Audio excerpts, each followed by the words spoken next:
The R-vol on this was 76%. So what I did was I take the ATR, which is like a buck 14 on Ford, and I multiply that by 76%, and it gives me what my ATR for the day will be based on the R-vol.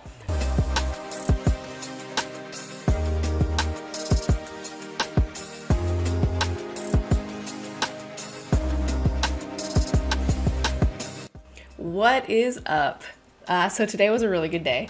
I was super excited in the pre-market because everything was kind of setting up how I was hoping, or how I would like really want to play it. And yeah, it just ended up being a really good day. Like 17R again today, so I'm not mad at it. All right, so this is what I saw on the SPY. If we're looking at the daily, this is kind of what I've been watching here. So we've got this little range here, this little situation, and I'm seeing this. So we're back in this area, and every time we get into this area, we just kind of, get stuck for a little while. And that's kind of what's happening right now. So I'm mostly looking, at the top of this range and the bottom of this range for any sort of play today on my stocks. So I want to see how the SPY reacts with the top of this or the bottom of this. So when we go to the 5-minute chart, and we're in the pre-market, this is what we see. So here's the top of that range, is the yellow line, here's the bottom of that range, and we're opening, right near the top of this range. So then when I pull up the pivots, I have it on my other chart, I'm not gonna switch between, but they're basically sitting like this. So we've got R4 up here, and I'm thinking, if we get a breakout of this, this level to the top side, then we might get a rejection at R4 because the pivots are still kind of wide.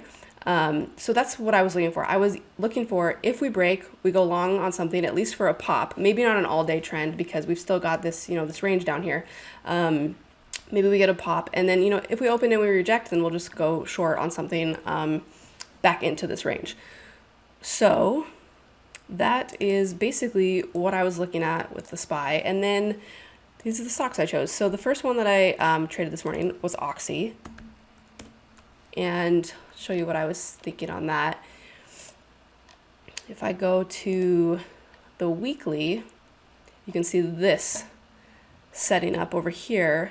So we've got this little range right here that it was kind of trending in and compressing in before the pandemic back in 2020. And we're just now getting up towards this again for the first time.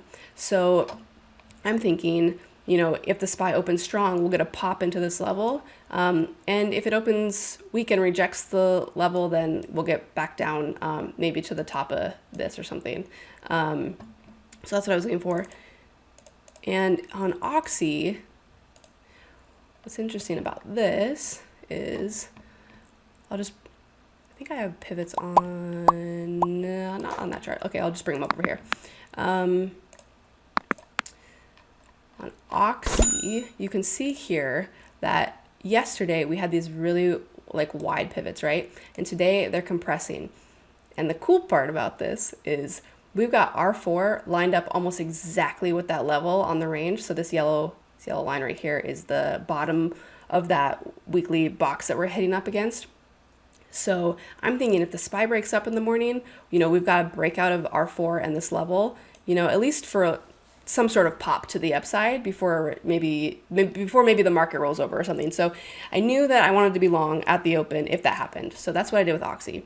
And basically the SPY popped up, and I just hit in long right when the SPY started popping up above the level that I had marked. So I just hit in long, and oh, and one thing I forgot to mention, also the energy sector, XLE, was also up against R4, and I think if I remember correctly, it was trending towards a level. We'll just bring this over here really quick.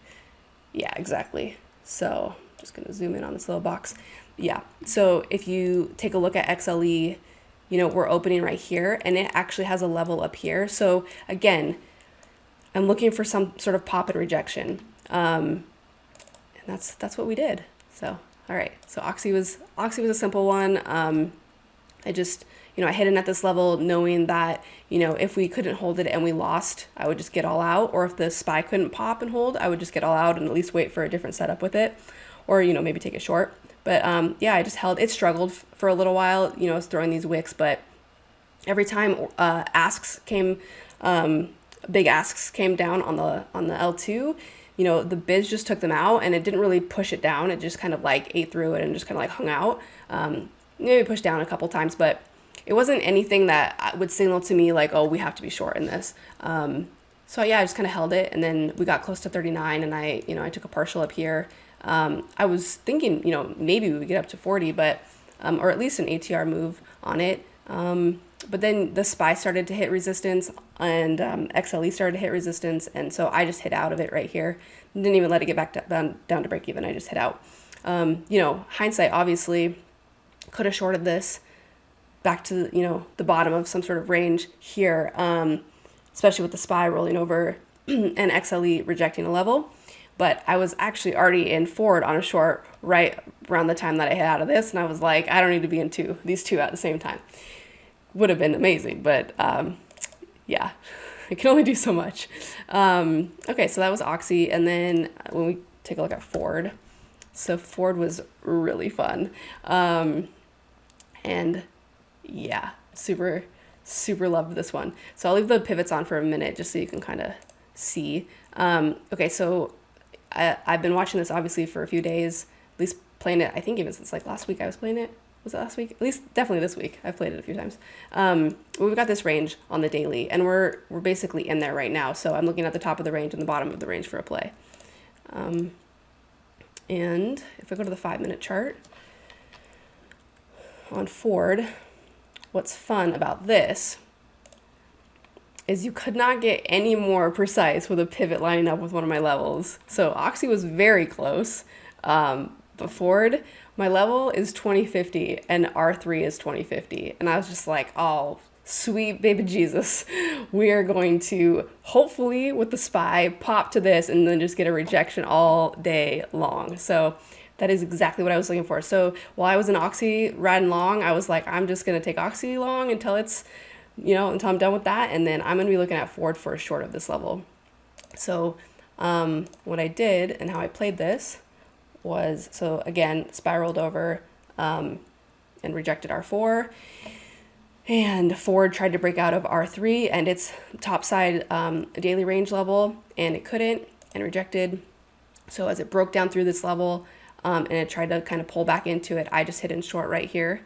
And then I was just looking at this like, that is such a strong rejection of this level, like this pivot with this range level, and I'm just expecting it to do this, especially if the SPY continues to trend downward for the rest of the day. So once I hit in here and we got down here, I was immediately like, where do I add into this? Because I wasn't super heavy on the first go, and so what I was looking at for an ad was, I think if I go to this, yeah, this is probably the best to see. It's still small, but hopefully you can see what I'm seeing. So we've got this going on. Oops. I know it's probably really hard to see, but if I take a box, we've got this, right? So I'm waiting for some sort of like rejection and pullback of this smaller intraday range to add into my trade. So what I did, zoom in here to the 2-minute. So the bottom of that range that I just showed you is right around here, and the top of it is right around here. And as we trended down, it was kind of struggling right here, and I thought, I don't know, like in a perfect world, I would add at the pullback to the top of this intraday range. But I don't know, I wasn't convinced that it would go back up to it. So, in anticipation of the move downward, I went ahead and I just added at the bottom of this range, thinking maybe it would just trend down. But in my mind, I was thinking, if it does get back to the top of this, I'm going to add again. And so I added here at the top of the range. And while we were up there, what was really great as a key signal, so not only do we have 2050 up here, which is, a very strong, because it's a $0.50, it's a range level, it's got all these things going for it.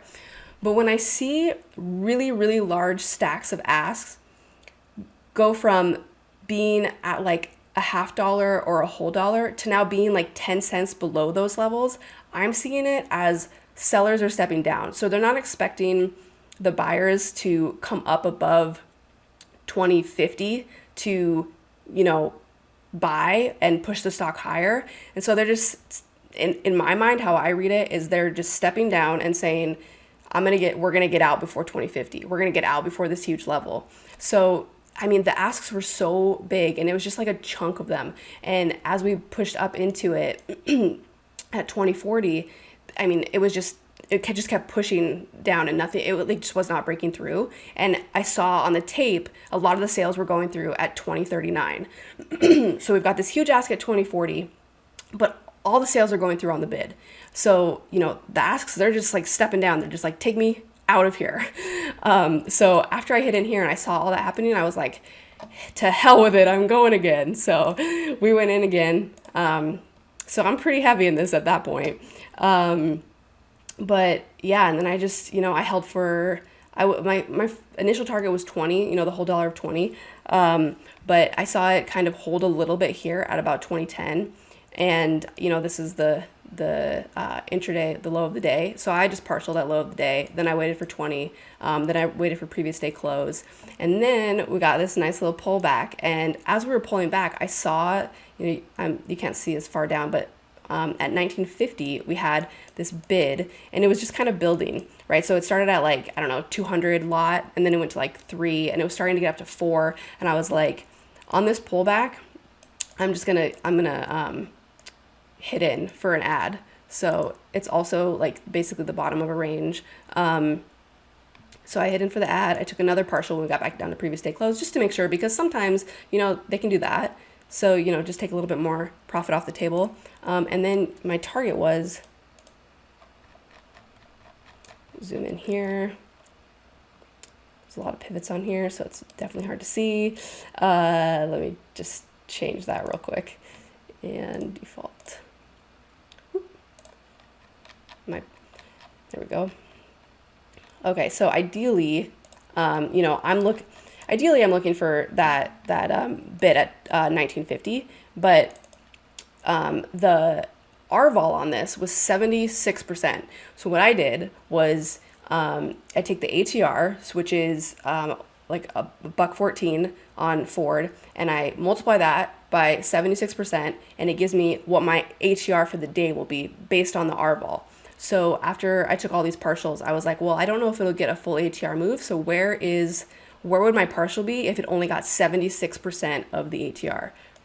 So I took another partial here, which was 76% of the ATR, and then I held a little bit more for this previous day low. And, this bid was still down at 1950. I just kind of figured we'd probably just go get it and then go back up. So when we got to previous day low, I just went ahead and hit all out. I'd been in this thing for a really, really long time anyways. But yeah, it was super fun trade, super clean, as far as like being able to read what was going on between the levels, the L2 and the tape. And yeah, I had a lot of fun on this one. So yeah, hopefully you guys had a good day, and hopefully you learned something from this trade on Ford, and maybe a little bit off of Oxy. And yeah, all right, I'll catch you later. Peace.